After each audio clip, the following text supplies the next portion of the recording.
The voices in your head just won't stop talking.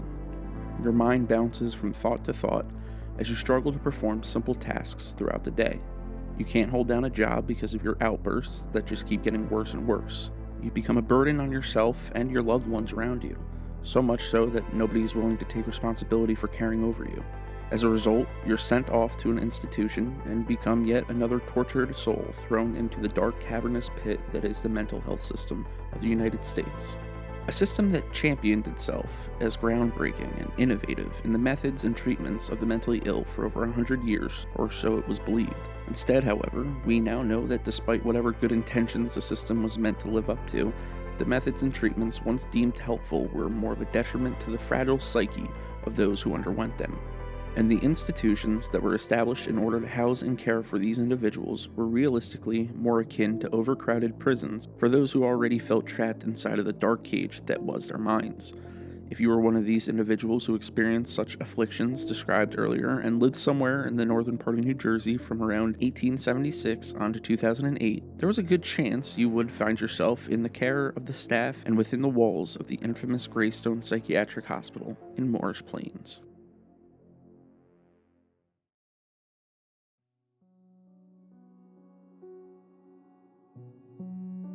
In the early 1870s, the state of New Jersey was experiencing difficulties when it came to providing care for the mentally ill within the state. At that time, there was only one state asylum, located in the state's capital, Trenton, and there was a serious overcrowding issue. Looking towards its neighboring states, the New Jersey government saw how dismal the current conditions were compared to those of Pennsylvania and New York. As a result, the governor and state legislator appointed a committee to seek out a large plot of land in the northern part of the state where a new asylum could be built to ease the overcrowding issue that was present, as well as looking to develop a more effective environment for patients to recover in. The committee eventually found and settled on purchasing 430 acres of property comprised of numerous farms and open fields located near Morristown in what is now Morris Plains. The architect chosen for the project was Samuel Sloan, who chose to follow the Kirkbride plan when it came to the layout of the asylum. The Kirkbride plan receives its name from Thomas Story Kirkbride, a 19th century physician and psychiatrist from Pennsylvania who was renowned in the mental health field at that time. During Kirkbride's career, he came to develop a universal plan that was believed to be the ideal layout for insane asylums. Asylums built to this plan were said to resemble bat wings as the interconnected wards and facilities sprawled outward from the main building, creating a wing-like layout.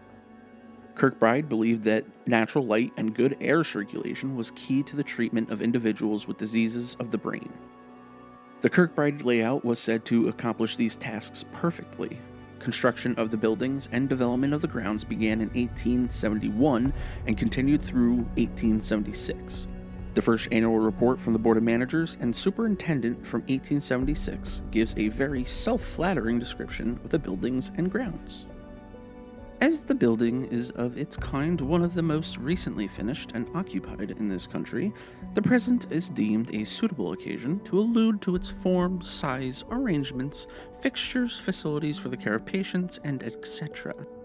The building is constructed of gneiss, quarried on the premises, of a light gray color, very hard and resembling granite in solidity and texture. The walls are laid on deep foundations of concrete, formed of coarse gravel and cement, and the outer walls are laid in broken range work above the ground level. Great pains were taken in this part of the work to prevent any yielding of the walls. The structure is formed to so large an extent of incombustible material that it is practically fireproof in nearly all its parts. This result is obtained by the use of stone and brick in the walls, of iron beams filled between with brick arches, of slate roofing constructed almost entirely with ridges, hips, valleys, gutters, and conductors of copper, and with cornices of stone, and by constructing the stairs of slate.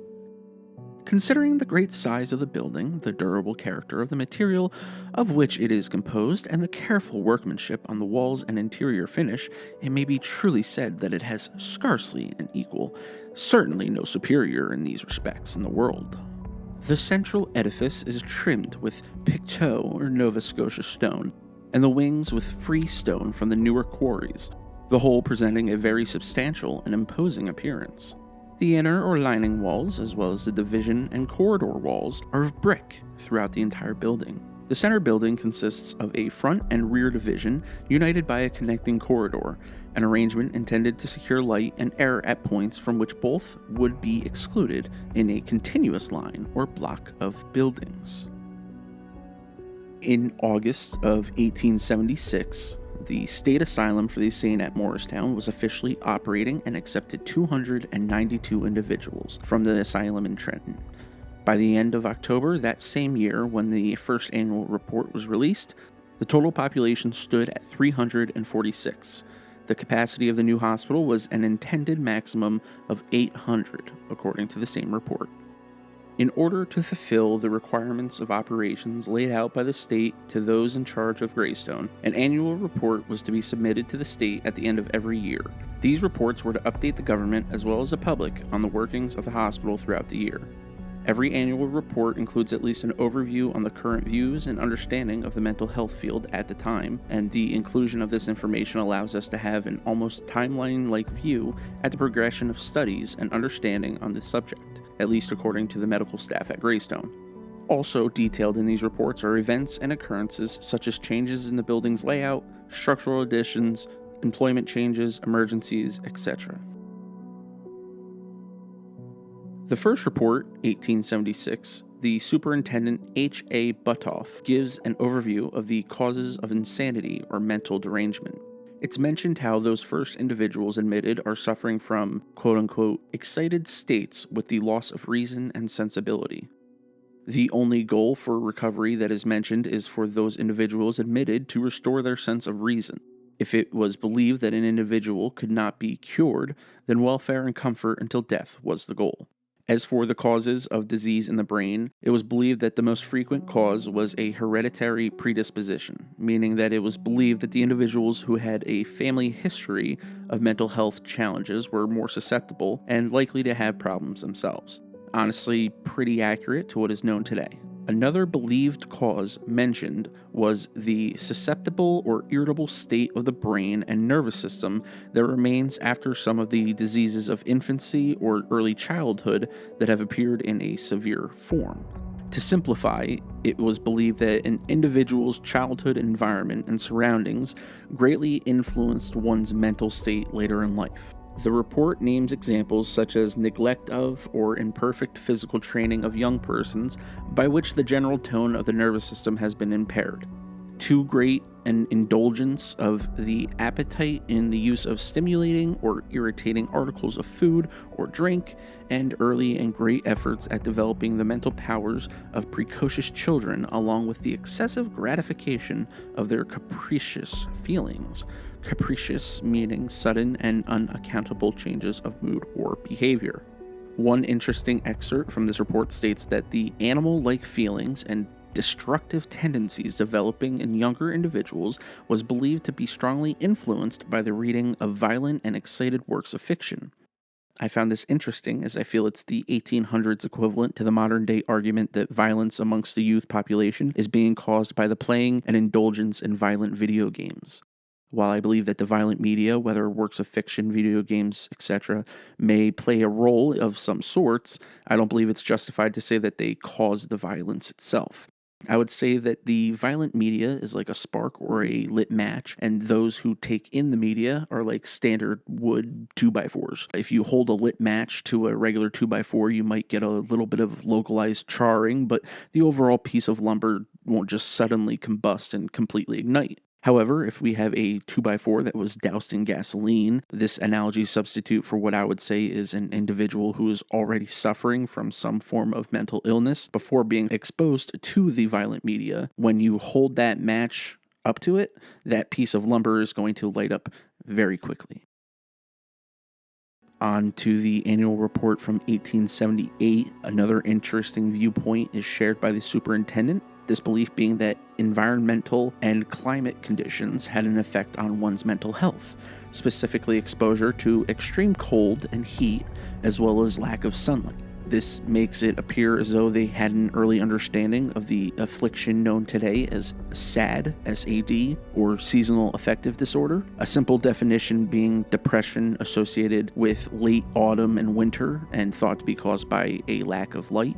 All this being said, though, in the same paragraph, it's mentioned that they believed an uncovered head being exposed to the rays of the sun could lead to issues. Not sure if that one still holds up, but if so, it sucks to be bald. After reading through the first few reports, I honestly came away with a feeling as though those running the institution did truly care for the well-being of the patients, more than I had been led to believe in the first case. And I think that they did actually care more than the public gives them credit for today. However, as I continued to read through the reports, I quickly realized that that wasn't quite the case. In the 1878 report, I noticed that the terminology quickly changed from patients to inmates, and it was believed that keeping these individuals separated from society was beneficial and important for keeping the public safe. The superintendent also writes about the American public's position on the labor in mental institutions, noting how it's looked down upon by many parts of society due to the shared belief that labor means profit or payment. Butoff, the superintendent, notes that in foreign countries, this kind of labor is more widely practiced and accepted. He goes on to justify the labor by the patients as both a part of their treatment by equalizing blood flow and by mentioning that very little, if any, profit is gained through their labor. Actually, a lot of their labor in the farming, for example, that actually all their crops that they would farm, it would go into their own kitchen and it would be part of their meals that they would be served. In 1881, there are the first mentions of difficulties being faced by the asylum due to poor funding by the state legislature. In order to try and resolve these issues with funding, an open invitation is sent to the governor and legislative members to visit and observe the work going on at the hospital in the hopes that they will better understand the importance of the work that was taking place there. Nothing noteworthy comes up in the following years until 1884, when numerous major problems arise. First, the asylum purchased 55 acres of land that adjoined the property, which isn't necessarily bad, but they had to purchase it in order to address sewage issues. The raw sewage that was coming from the facility was being released directly into a natural stream that flowed into neighboring towns, of which residents were beginning to complain of discolored water and poor stench of sewage downstream. This 1884 report was also the first of many to mention overcrowding. This was brought about by the proposal of the other state asylum located in Trenton for the Morristown Asylum to take on the individuals from Hunterdon and Somerset counties in order to reduce their own overcrowding issue. The final important development mentioned in this report was the forced resignation of Greystone's first superintendent, Dr. H.A. Butoff, by request of the Board of Managers of the institution. There were two stated reasons for this forced resignation, one being that the board was unsatisfied with his administration, reportedly due to a lack of cooperation and communication on the part of Dr. Butoff, namely when it came to the matter of the sewage problems, and the other reason being the passing of a new law passed by the legislature, which introduced what was known as the dual system,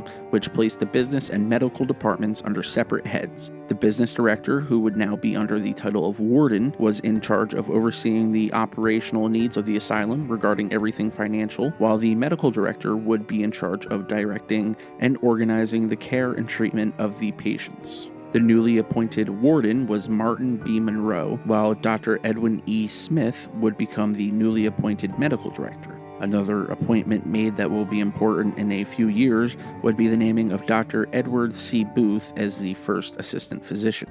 Of other importance, 1885 saw the addition of the housing of the criminal insane within the institution, something that would go on to be seen as a dangerous arrangement for many years to come due to elopement risks, or in other words, these criminals escaping. One takeaway from the 1886 report was the resignation of Dr. Smith as medical director, followed by the promotion of Dr. Booth to that role. It took him no time at all to take a surprisingly in-depth look into masturbation and its effects on the insane population. Every report since the opening of the hospital includes data and charts about everything from the nationality of patients to what the cause of the insanity was. In every chart naming causes, one row is always dedicated to those who self-pleasure. Anyway, Nothing too notable occurs during 1887, aside from the escape of 3 of the criminally insane. However, 1888 would be different, as it would see the first major scandal arise within the walls of the asylum. A scandal stemming back to the forced resignation of Dr. Butoff just a few years earlier. The administration building at the hospital had become quite a hostile environment during this time. Dr. Butoff had submitted his resignation letter those few years earlier. However, he was not very pleased that he had had to do so and had held a grudge towards the board of managers as well as the business department. This sparked a prolonged conflict and frequent arguments between the medical staff, who were still loyal and in communication with Dr. Butoff, and the newly established Warden Monroe and his staff. This ultimately culminated with a local newspaper publishing an article where accusations were made by former employees about poor food services such as rotten and expired food being sent out, as well as improper cooking, naming Mr. Monroe as the responsible party for those shortcomings. The same former employees as well as current medical staff simultaneously made formal complaints and filed charges against Monroe.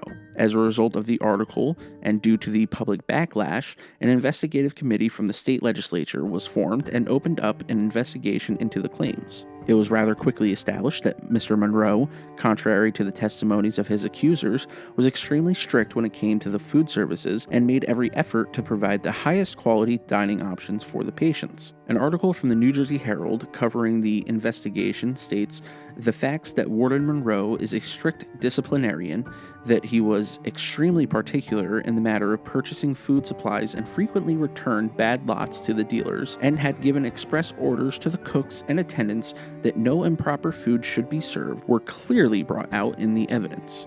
It was also established by the evidence that while the kitchen and other rooms under Warden Monroe's jurisdiction were kept in the most cleanly condition, the ward dining room and pantries under the jurisdiction of the physicians and in the immediate care of the very attendants who testified against the warden were in many instances not overclean and were infested with roaches. It was revealed that those former employees who testified to the poor state of the food were coerced into testifying by the likes of none other than Dr. Booth, as well as coached as to what to say by Booth and another colleague, Dr. McFarlane, who himself was proven to have been in constant contact and frequent conversation with Dr. Butoff.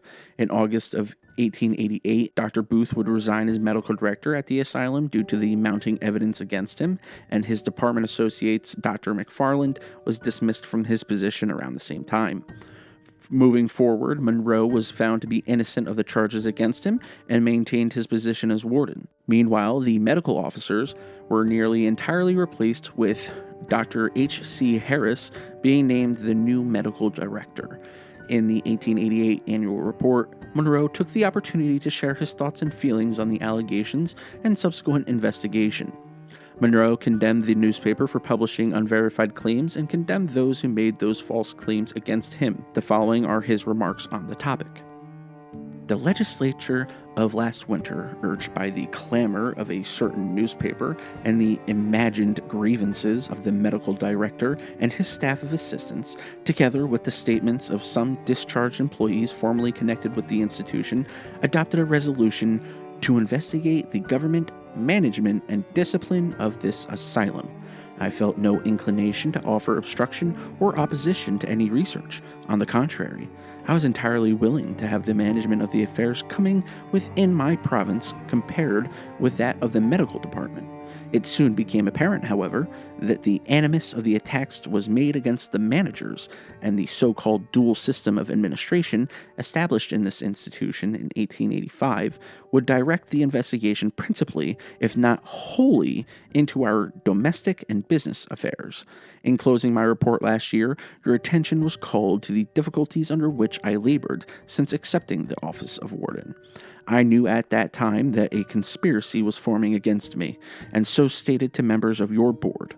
Still, relying upon your knowledge of the state of affairs and the belief that you would see justice done to me, I endeavored earnestly and honestly to carry out your wishes and instructions in the administration of the business of the institution, and continued to do my duty fearlessly, regardless of the criticisms of young men who had no previous experience in institutions of this character. The inquiry has been patiently and thoroughly prosecuted, and the committee will report its conclusions to the incoming legislature. The investigation has been an expensive one, costing the state a considerable sum at each session of the committee, and has caused great embarrassment in the administration of the affairs of the asylum. All this inconvenience caused and the expense thrust upon the finances of the institution by the malice of a few men who hesitated at nothing to compass their ends, might easily be borne but for the public slander brought upon one of New Jersey's great institutions. Finally, allow me in this public manner to express my appreciation of the confidence you have uniformly shown in me.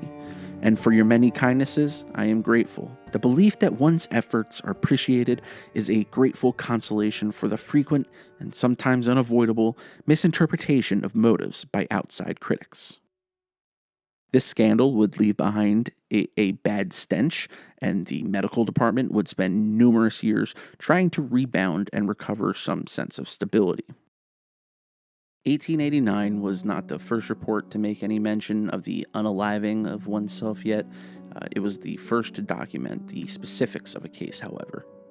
A man with a case of chronic mania who had never been considered likely to commit self-harm during his stay in the asylum for 13 years, secured from the dining room a table knife which he speedily used to accomplish his purpose.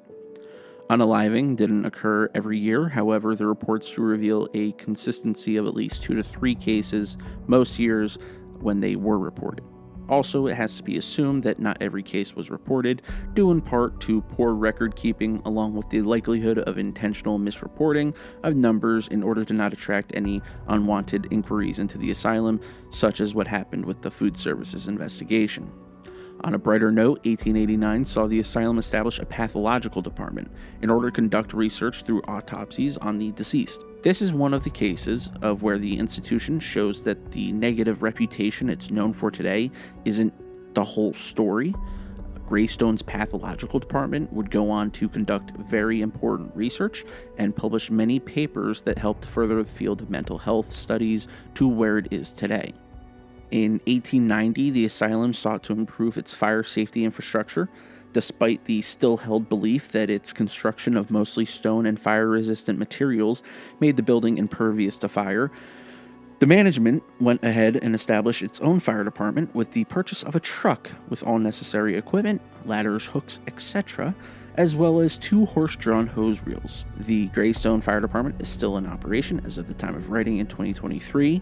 It's now located on the premises of the modern building, erected in the 2000s on the hill behind where the original structure stood. The asylum also saw early results from their new pathological department. One case study in particular was quite interesting. It reads, Case 45, male, age 20 years. Clinical note, native of New Jersey, single, and admitted March 17, 1888. Attacks of petit mal commenced when he was 16 months old. At age of 2 years, began to have convulsive movements of the left arm in these attacks. As soon as he could talk, he described brilliant colors which passed before his eyes for 5 or 10 minutes prior to a fit. Before other attacks, he has a brilliant play of colors before his eyes, which commence as broad bands of bright colors running in various directions and then begin to whirl about until unconsciousness ensues. This case shows somebody that's experiencing what is known as auras. According to the Mayo Clinic, auras are usually visual but can also be sensory, motor, or verbal disturbances. Visual auras are most common. A visual aura is like an electrical or chemical wave that moves across the visual cortex of your brain. The visual cortex is the part of your brain that processes visual signals. As the wave spreads, you might have visual hallucinations. It's just interesting to see an early case study of a very modern concept. In 1891, Monroe re-enters the spotlight as he is forced by the Board of Managers to resign his position as warden of the asylum. While the investigation in 1888 found Monroe to be very stringent in the running of the food services, it failed to reveal that he was lacking in every other facet of his job. For example, shortcomings were found when it comes to the groundskeeping, showing there was a failure to maintain areas other than where visitors were likely to see. Some of the labor services were seeing neglect as the farming and sowing equipment were found to be in a poor state, necessitating major repairs and replacements. Sewing machines were completely broken, and on the farm, so much neglect was present that an outbreak of hog cholera killed 90 hogs on the grounds in a period of 6 months between 1890 and 1891. The large, newly constructed water reservoir was found to have a major leak in it, and many of the maintenance tunnels were found to be very dirty and in disrepair. Even the food services had some issues noted, one being the dirty state and lack of maintenance provided to the meat cooling rooms located underneath the asylum. The board of managers named Mr. Moses K. Everett as Monroe's replacement, who wasted no time addressing the aforementioned problems. In 1892, the only notable occurrence is Dr. Britton D. Evans becoming the medical director. Dr. Evans is a major part of Greystone's history and will go on to play a vital role in the further development of the hospital in the coming years. Moving on to 1893, the state legislature finally approved the renaming of all state asylums to state hospitals to reflect the changing viewpoints on mental health by society at the time. The term asylum, defined as meaning shelter or protection from danger, was beginning to be seen as holding a more limiting and negative context when it came to those individuals admitted to the asylums. Those who run the institutions wanted to change to a term that put more emphasis on their goals of treatment and recovery, such as the term hospital does, instead of the feeling of long-term permanent housing that the term asylum tended to conjure. Therefore, the State Asylum for the Insane at Morristown now became the New Jersey State Hospital at Morris Plains. The 1893 report also mentions that in March of that year, the hospital saw the appearance of la grippe. La grippe is French, and when translated to English, means simply the flu or influenza. The report notes that la grippe took hold amongst both the patient and staff populations, leading to around a quarter of the total population of the hospital becoming infected by the epidemic. This outbreak of la grippe actually coincides with a larger pandemic called the 1889-1890 pandemic, also referred to as the Asiatic flu or Russian flu pandemics. It's notable as it was the first to spread further than just one geographic region, such as Eurasia, and it actually spread worldwide thanks to the increased industrialization in society with modern transport infrastructure such as widespread railroad development and transatlantic sea travel that took but 6 days, well within the incubation period for many serious illnesses. This pandemic lasted until about 1894 and is one of the deadliest in history according to modern research. The disease was of respiratory nature. In many cases at the hospital developed into croup pneumonia and was cited as causing numerous deaths, although no specific numbers were given. The 1894 report mentions a condition referred to as phthisis and how the state hospital at Morris Plains had a significantly lower percentage of patients with the disease, sitting at 3 2/5% of the population, when compared to other large institutions throughout the country who were reporting as much as 30% of their patient populations having this disease.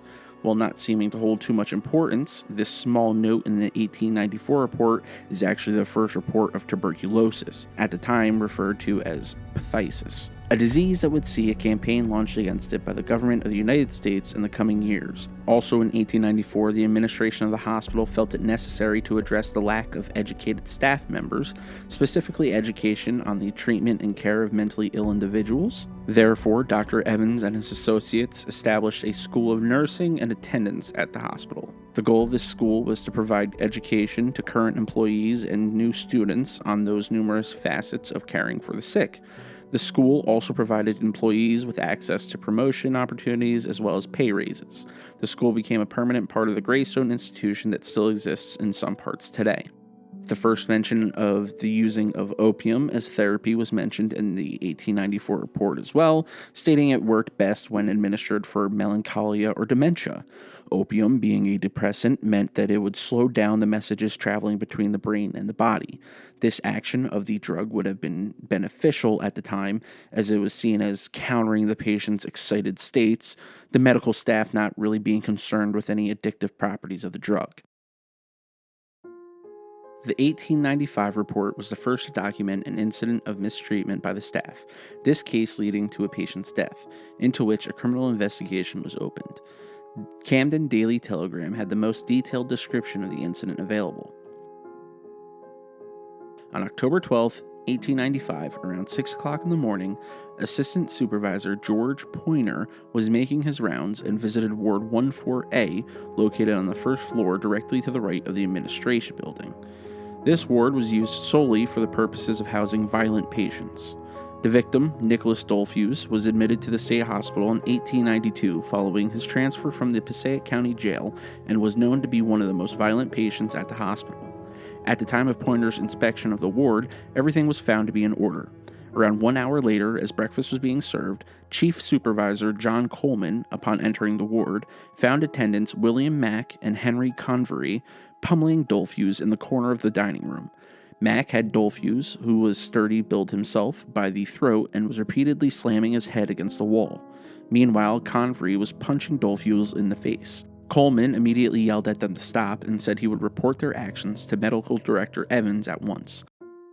Coleman then left the ward and continued his rounds, and within an hour reported the incident to Dr. Evans. Dr. Evans immediately wrote out the discharge papers for both Mack and Convery.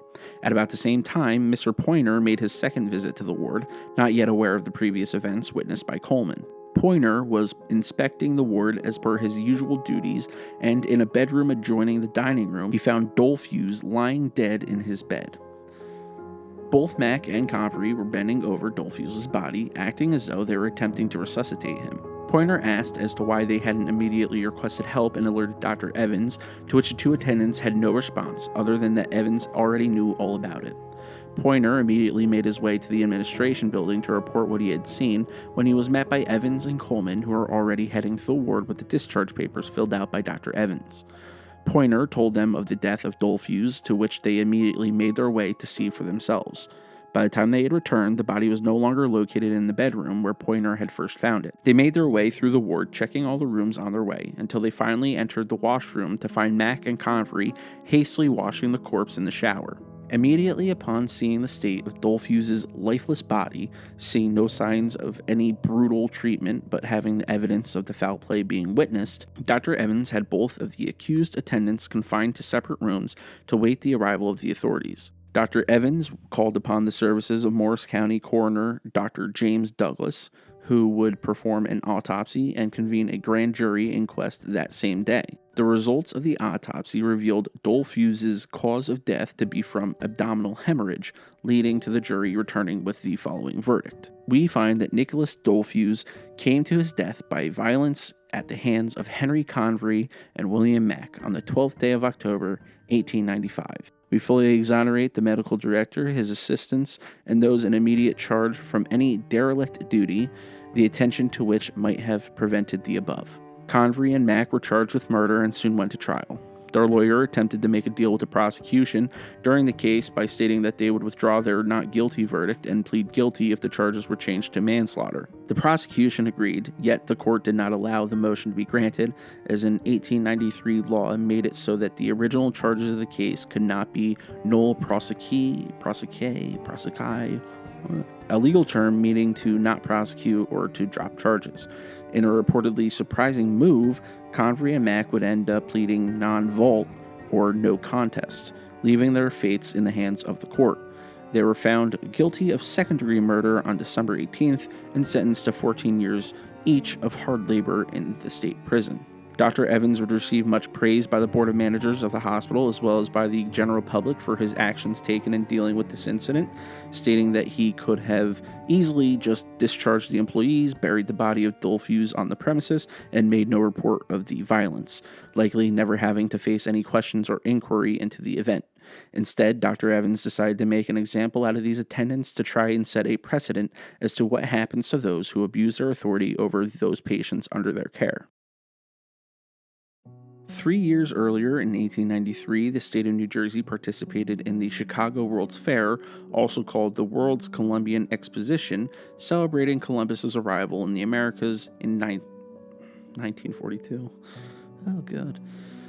Celebrating Columbus's arrival in the Americas in 1492, during which the state hosted their own exhibit. The World's Fairs are large exhibitions held around the world where nations put together exhibits to showcase their achievements. In the mid to late 1800s, the United States began participating more and even hosted the World's Fair in many of their cities in an effort to step up their presence amongst the world's great powers, feeling as though they were falling behind during the new age of industrialization. In 1896, the state gifted the hospital at Morris Plains with furniture, glassware, and decorative china that were used in the 1893 exhibit. While probably not holding too much significance at the time to those within the hospital, these pieces were part of what has become widely recognized as one of the greatest and most important World's Fairs of all time. It became a symbol of emerging American exceptionalism, the belief that the United States is either distinctive, unique, or exemplary compared to other nations. It inspired many architectural techniques that would see widespread use in the coming years. It was also the fair that introduced the world to the now famous amusement ride known as the Ferris wheel. The hospital that would become known as Greystone now had ties to this great historical event. The 1896 report from Greystone also gave a more in-depth description of the operating of the hospital's fire department. It may be of interest to learn of the organization and appliances of the fire department of this institution. It consists of a hook and ladder company of 20 members and 2 hose companies of 10 members each. The apparatus consists of a hook and ladder truck with 122 feet of ladders, with all necessary paraphernalia. Also 2 hose carts with 800 feet of 2.5-inch hose with necessary couplings, nozzles, and etc., which can be very promptly attached to a hydrant. On occasions, when the alarm has been sounded, the department has been able to reach the fire plugs and connect in 3 minutes. The importance of the fire department will soon become clear. Nothing of great importance happened in the years of 1897 or 98. 1899, however, saw Dr. Evans dedicate a specific section of his report to the issue of overcrowding conditions in the wards of the hospital and the difficulties faced as a result.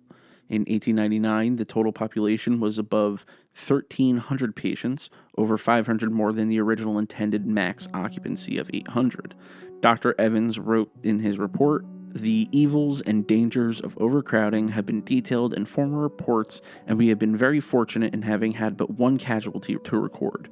That of a woman who, although under the night service and carefully watched, eluded the vigilance of the night nurse by hanging herself to an outer window guard with the napkin she was wearing during her menstrual period, while the night nurse was attending to a particularly troublesome patient. This pattern of patient self-harm while staffing is insufficient to keep proper watch on all patients, unfortunately continues throughout the remaining reports." In the annual report for 1900, Dr. Evans gave a little rundown of some of the statistics from Greystone since its opening. From the year 1876 to 1900, a total of 5,766 patients had been admitted and received treatment at the State Hospital in Morris Plains. Of those 5,766 patients, 2,229 had been restored or sufficiently improved enough to become useful members of their communities, according to Dr. Evans' writing. He also notes the continued shift in the ways that hospitals for the insane are seen by the public. Since the first annual report, one of the only consistent beliefs shared by the medical directors and the mental health field as a whole was that earlier recognition and intervention in cases of insanity made a large difference for the chances of recovery by the patients.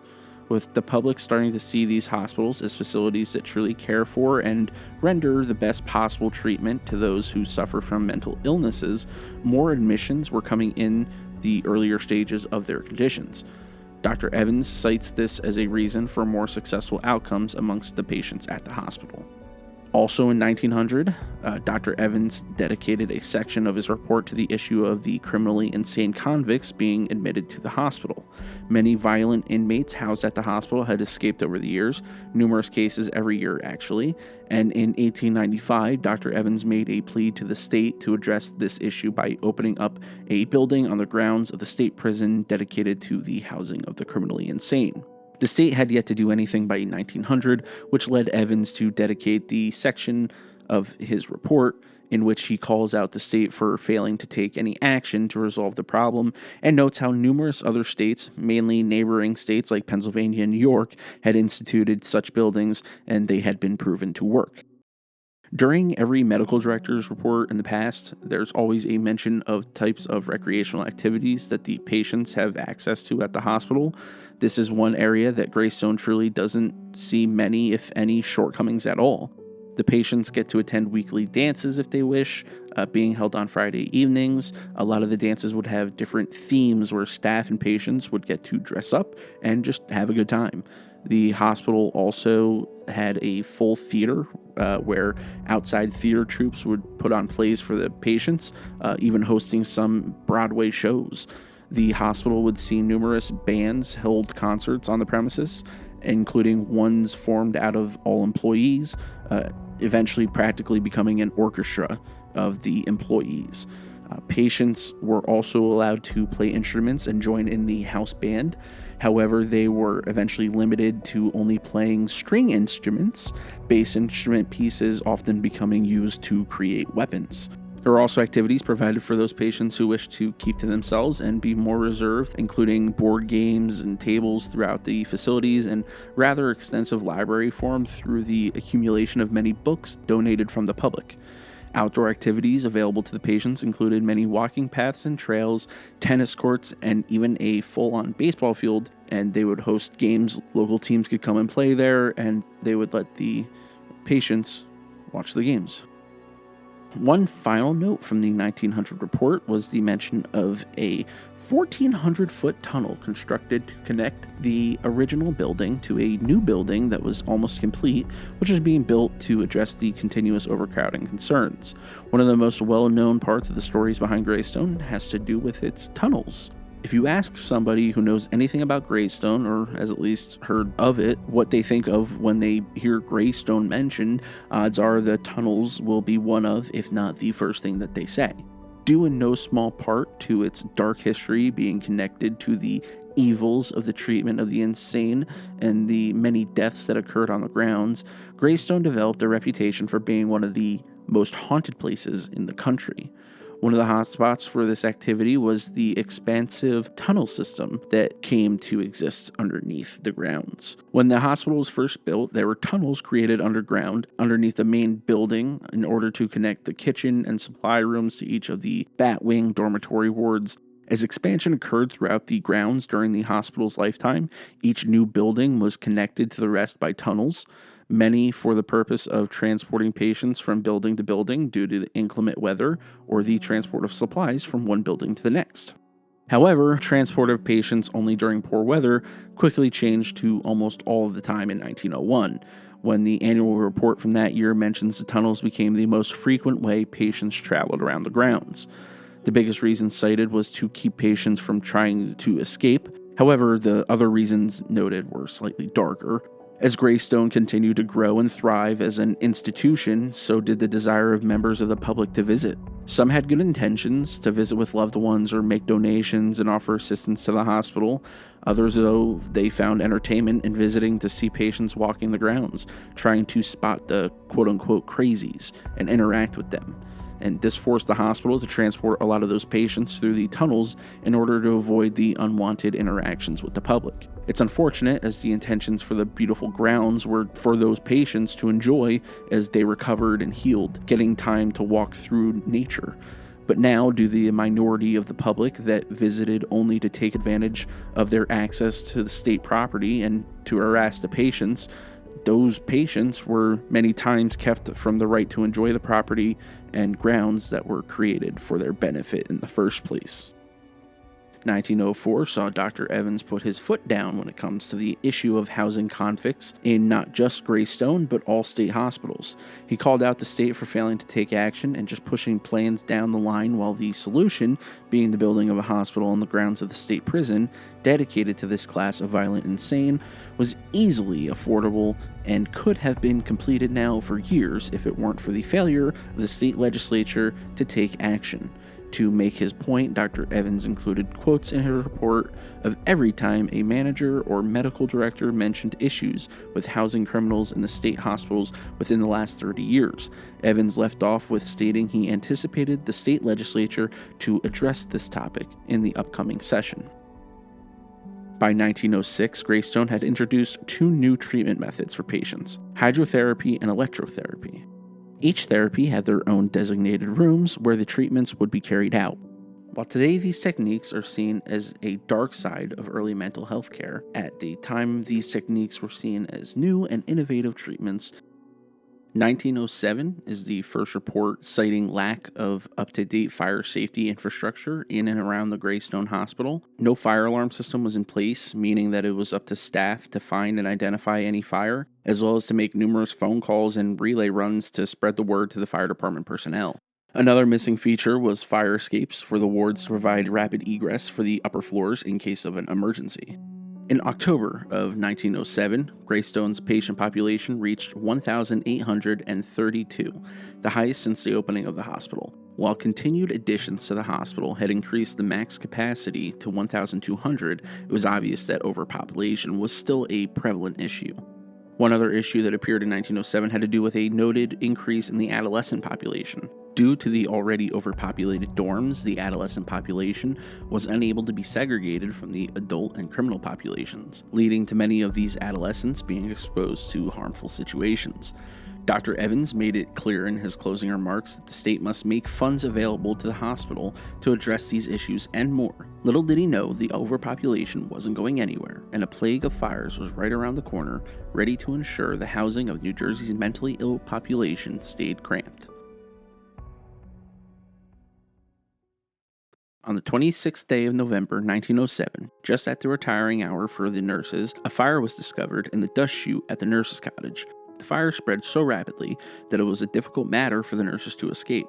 Several who were cut off from the stairway by the flames jumped from the second-story windows. 3 of them sustained painful injuries. The hospital fire brigade responded to the call, but was unable to extinguish or control the flames, and Morristown Fire Department was notified and responded promptly.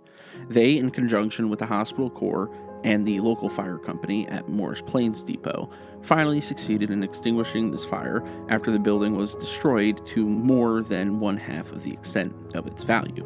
This fire, which occurred among persons in full possession of their reason and placed them in great peril, served to impress all who are responsible for the care of the insane in this hospital with the grave responsibility and danger of fire in the hospital buildings proper. The nurses' cottage was left completely uninhabitable for some time following the fire, making the living spaces for employees now just as cramped as the patients' quarters. This event would serve as Dr. Evans' example to the state as to why all buildings on the Greystone property should undergo renovations and upgrades to the fire safety features. The state delayed the funding requests for some time further. One final notable occurrence during 1908 was that the U.S. Postal Service gave the hospital its own postal office, which went by the name of Greystone Park, this being the first mention of the now infamous name, Greystone Park Psychiatric Hospital. 1909 saw Dr. Evans create a new supervisory position that was to make rounds and inspect all wards for any mistreatment of the patients at the hands of the hospital staff, the most likely being in response to the public scrutiny since the killing of Dolphus that occurred in 1895. Dr. Evans also uses this report yet again to push for the state for funding to improve fire safety, stating the importance being due to patients with suicidal tendencies and those acutely excited or almost daily attempting to set fire to themselves and the building. The only note for the year of 1910 was the updated figures now had the total property of Greystone at nearly 900 acres after numerous land acquisitions over the years. Converted, that makes 1.4 square miles, with a population of 2,091 patients plus the staff who lived on the grounds, which would make Greystone larger in population than 25% of the municipalities in the state of New Jersey at this time. 1912 saw the first mention of the importance of looking into eugenics and sterilization of the mentally ill. This concept was becoming very widely discussed in the mental health services around the world, especially in some European countries. The largest perceived cause of the mental health issues at the time was predisposition through genetics, meaning if a person has a family history of mental health issues, then said person is likely to encounter them themselves. Seeing as nearly every hospital or asylum was overcrowded with the mentally ill, eugenics and sterilization appeared to be a good solution for this problem. By ensuring that the currently sick individuals wouldn't be able to reproduce, the idea was that the population of sick would decrease as the afflicted population, no longer able to pass their tainted genes to later generations, would eventually die off. Even at this time, though, this subject faced much scrutiny and backlash by the greater public as inhumane and unnatural. As far as was documented, no patients at Greystone were subjected to sterilization or eugenics studies. On a bit of a brighter note, though, Dr. Evans introduced competitive gardening for the patients, pitting the men versus the women, and it is unclear who won, but, fight about it in the comments.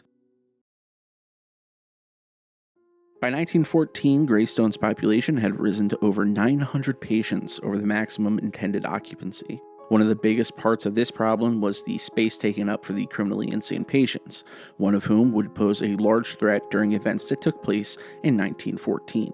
William Wall, convict, was transferred from the Rahway Reformatory to this institution on May 9, 1913.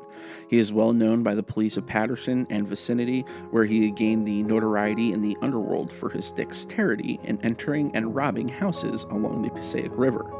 His family history indicates that he is but one of several generations of expert housebreakers. About 4:45 a.m. on June 28, 1914, the night patrol Edward Carroll noticed Wall was not in his bed, and he and attendant Patrick J. Collins searched the ward and found the patient. He was located walking the long hall fully dressed and was taken to his bed and told to undress and retire. The night patrol then noticed that the door of one of the rooms was open, and he and attendant Collins went to investigate. Wall waited until the nurses had turned their backs and then shouted to them to throw up their hands or he would shoot. He immediately fired, and Attendant Collins rushed towards him. Wall fired 3 shots, and Attendant Collins was struck by one of the bullets, which penetrated the left chest about 1 inch above the heart and lodged in the muscles in the lower part of the back. Attendant Collins was in bed and in a dangerous condition for weeks, but eventually made a satisfactory recovery. He deserves great credit for his courage and daring and struggle with Wall and overpowering him, even after the criminal had fired a bullet into his body. About 3 days previous to this incident, Wall, the patient, was visited by 2 men who claimed to be near relatives, and they were suspected of giving him the revolver with which he did the shooting. Since this occurrence, he has been under close watch, but despite this, he managed to tear off a buckle of his suspenders and make of it a screwdriver, and used it to undo a window guard, after which he broke the window frame and escaped from the hospital. A week later, he was arrested by the Paterson police and returned to this hospital. It is necessary to keep him under close watch night and day, which entails much expense. This wild event would likely be a key factor for what comes in 1917. After nearly 20 or so years of requesting the state corrections build a hospital at the prison to house the criminally insane, 1917 would see this request come to fruition. While not resolving the problem of overpopulation, it was greatly welcomed by Greystone and her sister hospitals, as it would provide some much-needed relief and opened up some much-needed space to house the other patients. However, 1917 also saw a new issue arise, with World War I being in full swing at the time. To put it simply, a lack of manpower was available due to the war effort, and there was a shortage of employees, putting even more strain on the hospital and its diminishing staff. The 1920s saw many of the same challenges for Greystone. Dr. Evans would unfortunately pass away in 1920, his successor being Dr. Marcus A. Curry. Curry picked up right where Dr. Evans left off, having to face each and every challenge head-on and push through to achieve a good outcome. One of the largest struggles he faced during his tenure at Greystone involves the care and treatment of veterans of the First World War who came home and needed treatment for their shell shock or PTSD, and to hopefully assist them in assimilating back into normal life. Dr. Curry, now CEO of the hospital, would dedicate an entire section of each of his annual reports to the purpose of pushing the state legislature to call upon the federal government to assist in the care of these soldiers. Unfortunately, despite sacrificing their well-being to fight for their country, all these soldiers really received in return was the country's cold shoulder. Dr. Evans saw an entire ward set aside for these soldiers so that they could be surrounded by their brothers in arms to hopefully one day recover. Unfortunately, some never would. Up to the year 1929, Greystone overcame much adversity and many changes. The world of mental health treatment had evolved greatly since its opening in 1876, yet Greystone updated and adapted to each new development. Everything that could possibly go wrong had gone wrong, yet Greystone still stood strong, a symbol of strength and determination to provide care to the mentally ill. Nothing, it seemed, would be able to bring down this great establishment. On May 6, 1929, occurred an event which will long be memorable to all connected with this institution. At 12:15 a.m., an alarm was rung in for a fire in the main building, which had broken out in the cupola on the roof over Ward 42 North. The origin of the fire and the time it may have smoldered before being discovered have not been ascertained. Several people who were in the vicinity of the building, front and rear, reported that nothing out of the ordinary was apparent, and then between 5 and 10 minutes later, the whole cupola was a mass of flames. The local fire corps responded promptly, and all physicians, officers, and employees were on the scene in a remarkably brief space of time. Patients were aroused from sleep and formed a line as if going for meals. The discipline and habit established by this routine march to the dining hall 3 times a day proved invaluable, and with a minimum of disturbance, the wards were emptied and the patients placed in safety in the amusement hall and congregate dining rooms. The bed patients were carried out, cots were set up for them and for the old and feeble, and coffee and sandwiches were served to all. From the first glance, it had been evident that more firefighting equipment was needed that we could supply, and a call for help was at once sent to the local communities. Morristown, Morris Plains, and Morris Township responded. Mr. John J. Cullinan, fire chief of Morristown, came with his men and equipment and, at my request, assumed charge. Our own fire department was stationed at the rear of the north wing and did excellent work. The fire was difficult to control because of the unusual construction of the mansard roof. Inside, a solid brick wall extended from the caves to the ceiling. Outside was the steep, slightly curved, slate-covered facing of the roof curb. Between the narrow, enclosed space was a maze of wooden rafters and framework seasoned for more than 50 years. The fire spread at once from the cupola to this timber and worked its way rapidly in both directions. By cutting through between the fire zone and the center of the building, a sufficient volume of water was forced in to check the spread in that direction. Then the fire was blocked off from the other side and finally put out after 8 hours of firefighting. The immediate result of the fire was, of course, greatly increased crowding of patients. Some 300 patients were distributed into the other buildings, increasing the congestion in all parts of the institution. During the firefighting efforts, some groups of patients were kept occupied and entertained by community singing, and one popular request, made specifically by the World War I veterans, was "Keep the Home Fires Burning," the song which is currently playing in the background. Keep the home fires burning while your hearts are yearning. Though your lads are far away, they dream of home. While this fire did major damage and added more challenges to the staff and patients at Greystone, it alone did not entirely bring the hospital to its knees. As with many times in life, sometimes it can feel like no matter how hard you try to do good and make the best of things, fate has other plans. The May 6, 1929 fire was just the first of 3 to occur within an 18-month span. The second fire took place on October 30th, 1931.